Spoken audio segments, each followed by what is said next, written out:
Hello and welcome to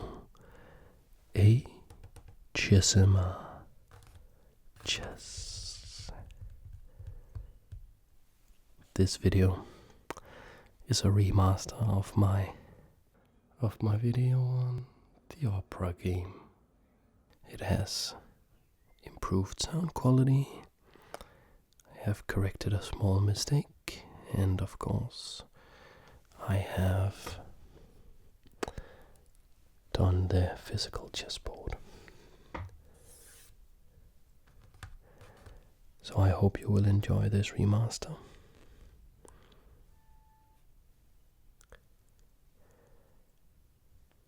Without further ado, let's go.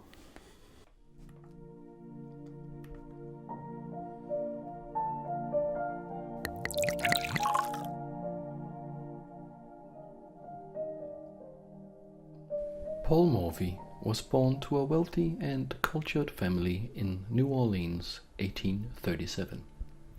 He is considered one of the absolute greatest chess players of all time and was an adored celebrity in his day.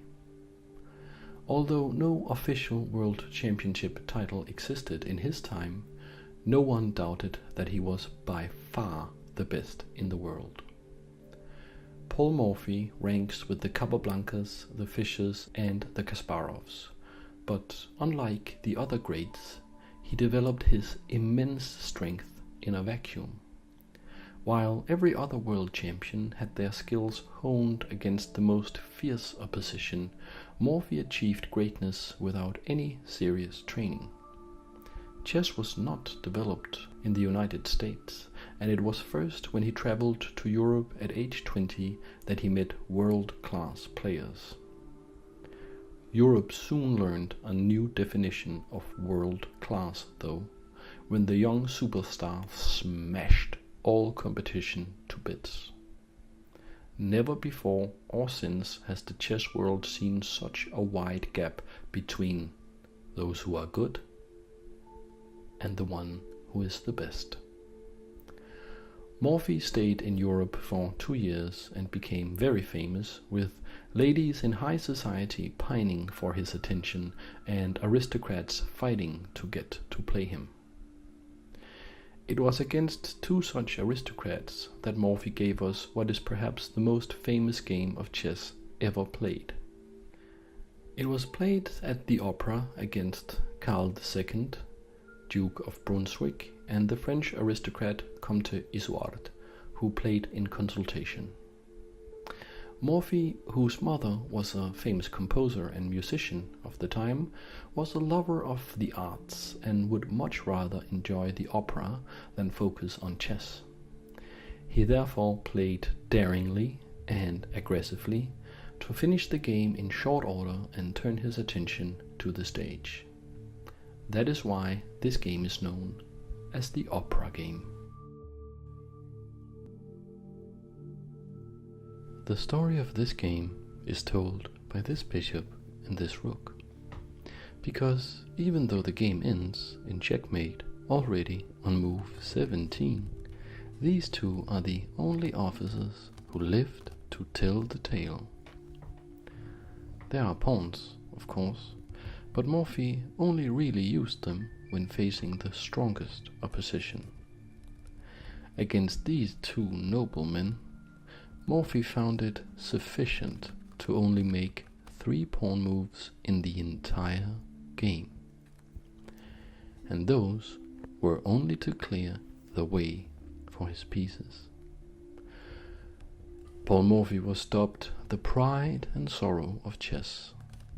The pride because of his extremely beautiful and incredibly strong playing style, and the sorrow because after his 2 years in Europe he went back to the United States and gave up chess.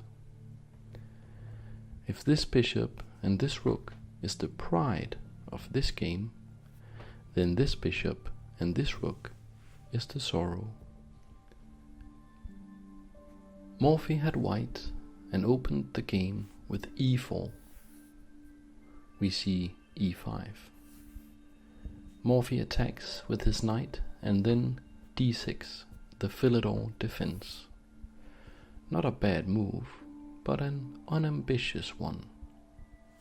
The noblemen are clearly afraid of Morphy's attacking prowess and want to bolster their center.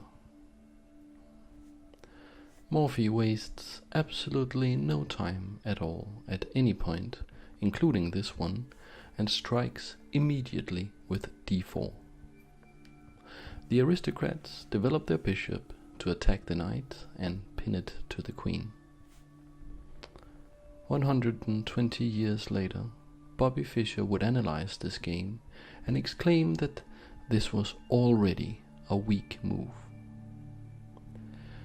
Morphy then makes his third and final pawn move in the game by capturing here, clarifying the situation in the center. This is already an interesting moment for two reasons. The first is imminent and tactical and has to do with this pin and the fact that this knight is attacking this pawn. We will return to that in a moment, but let us first take a look at why and how 3 pawn moves can be enough for an entire game of chess. We know that Morphy wanted to end the game quickly, and if you notice, these 2 pawn moves actually allow all of his pieces to join the attack in the fastest way possible.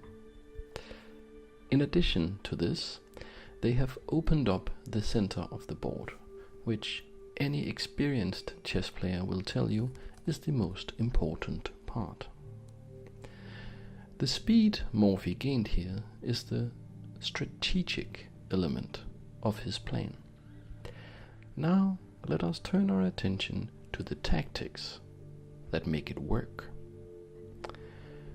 Morphy has captured the pawn on e5, as we saw, and even though it was defended by the pawn on d6, it cannot be recaptured by it, since Morphy can capture the queen with check, breaking the pin on his knight, and then capture on e5.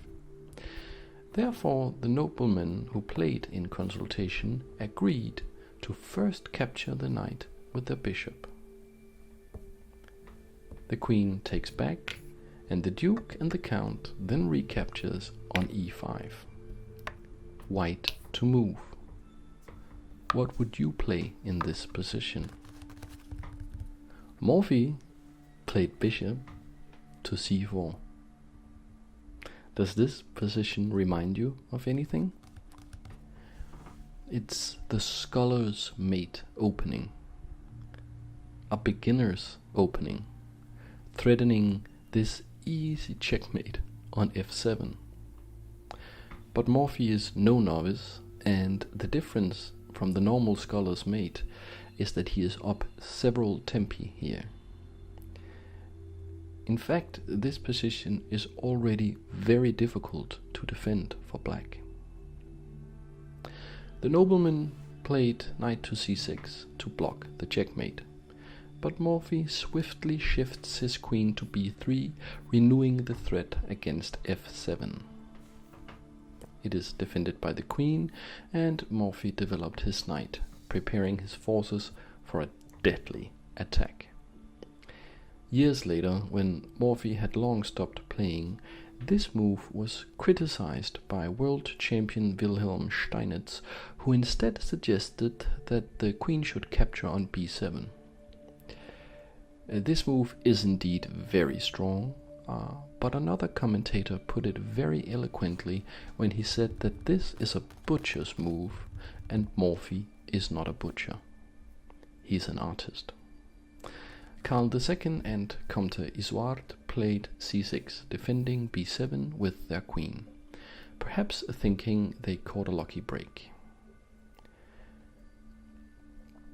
But Morphy plays bishop to g5, pinning the knight to the queen. Bobby Fischer found this move particularly beautiful and remarked, and I quote, that Black is in what's like a zugzwang position here. He can't develop the queen's knight because the pawn is hanging, and the bishop is blocked because of the queen. The count and the duke played b5, trying rather desperately to get rid of this monstrous bishop. But Morphy, who, like Fischer, quite liked his bishops, gave up his knight. There was a recapture, and now a check from the bishop. We are at move 11. Only 6 more moves to checkmate. The pride is halfway developed. The bishop is participating, but the rook is still back here. And if these are the only pieces to be left on the board when the game ends, then where are all the rest supposed to go? Let's find out. The check is blocked by the knight, and here we see a smooth move. Long castle, simultaneously getting the king out of any potential counterattacks while developing the rook onto the open file, piling on the pressure on this poor knight. Karl II and Comte Isouard defends with their own rook, but Morphy already sees the end and gives up the exchange with rook takes knight. It is recaptured, not by the knight, as it is still pinned to the queen. Now we see the pride come into full action as the rook joins the party and swings over to the open file. It cannot be captured because this rook is pinned to the king by the bishop. Desperation starts to set in, and the noblemen move their queen to e6. On the surface, this looks like a really clever move, as it allows the knight to move while simultaneously threatening to exchange the queens and put an end to Morphy's attack. 3 moves to checkmate, and 2 pieces still need to go. What follows has gone down in history as perhaps the most beautiful ending to a chess game ever played. Can you see it? First, the bishop captures the rook with check.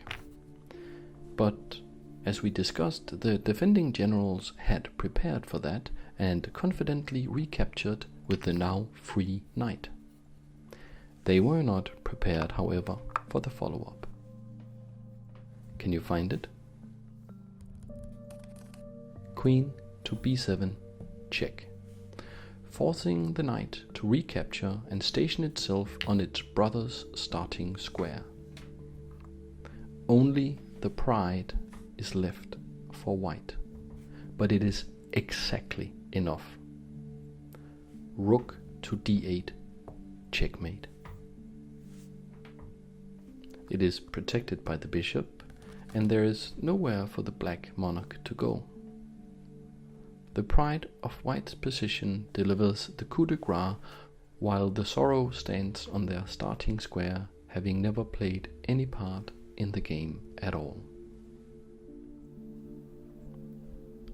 Finally, Paul Morphy could turn his attention to the opera. That is the game, and that is the video. Thank you very much for watching.